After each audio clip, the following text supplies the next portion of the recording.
तो कल आयोग ने एक नोटिस निकाला जो कि समीक्षाधिकारी, सहायक समीक्षाधिकारी और एपीओ से रिलेटेड था। तो उस नोटिस में ये है कि आरओ एआरओ के लिए 181 अनुमानित संख्या पदों की बताई गई है, जिससे रिलेटेड विज्ञापन जो है अक्टूबर के पहले हफ्ते में आ जाएगा।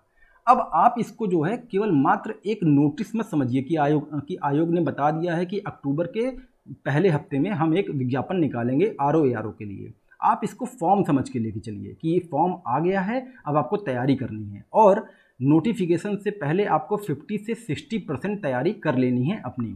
आपको व्यर्थ समय जाया नहीं करना है कि नंबर ऑफ सीट बढ़ेंगी कि नहीं बढ़ेंगी, कट ऑफ कितना जाएगा इतनी सीटों पे, तो इन सब पे केवल और केवल आपका समय बर्बाद होगा। और जो आपका समय बर्बाद होगा ना, वहीं पे जिसका चयन होने वाला है या जिसका चयन होगा वो अपना प्रैक्टिस सेट सॉल्व कर रहा होगा या तो कुछ न कुछ पढ़ रहा होगा। तो इसलिए जो है आपको इस पे अपना समय जाया नहीं करना है।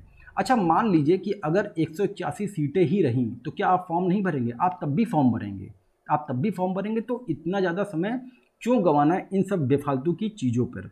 और रही बात सीटों की, तो एक जानकारी ये बता दें कि इन 181 सीटों में अभी तक राजस्व और निर्वाचन की सीटें जो हैं वो जोड़ी नहीं गई हैं, ऐसी सूचना मिल रही है। तो ऑब्वियस सी बात है कि जब ये सीटें जोड़ी जाएंगी तो कुछ न कुछ तो संख्या बढ़ेगी ही।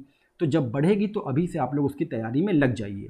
अब प्रश्न आता है कि क्या हम एआरओ के लिए एलिजिबल हैं? तो एआरओ तो सेकेंडरी चीज़ हो गई ना, आरओ के लिए तो सिंपल ग्रेजुएशन मांगता है। तो आप आरओ के लिए फ़ाइट क्यों नहीं कर रहे हैं? आप क्यों नहीं आरओ के लिए फ़ाइट कर रहे हैं? आप एआरओ पे क्यों सोच रहे हैं? जब आप पहले से ही फॉर्म भरने से पहले ही आपके मन में एआरओ आ रहा है तो भैया आप मतलब कि फिर मैं कुछ कह नहीं सकता ना। अब जैसे पीसीएस का फॉर्म भरना है तो क्या आप ये सोच के भरते हैं कि नहीं उसमें जिसमें सबसे कम कट ऑफ जाती होगी मैं उसी में मतलब कि मुझे फ़ाइट करनी है? नहीं ना, आप तो एसडीएम के लिए फ़ाइट करते होगे ना, एसडीएम के लिए, डिप्टी एसपी के लिए फ़ाइट करते होगे।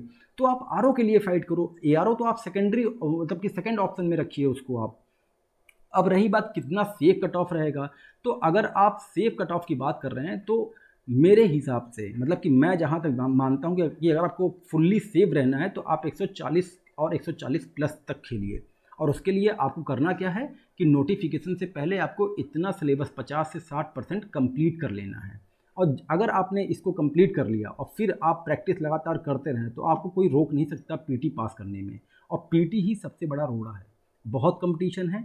अभी से लग जाइए, प्रैक्टिस करते रहिए। एक स्ट्रैटेजी जो अनुभवी लोग हैं जिन्होंने पहले से 2-3 बार फॉर्म भर रखा है उसके लिए अलग बताई जाएगी, और जो पहली बार फॉर्म भरेंगे उसके लिए एक अलग स्ट्रैटेजी मैं बताऊंगा, जिस पे अगर आप गौर करते हैं तो निश्चित ही आपको सफलता मिलेगी। अब मिलते हैं आपको अपने स्ट्रैटेजी वाले वीडियो में, तब तक के लिए नमस्कार।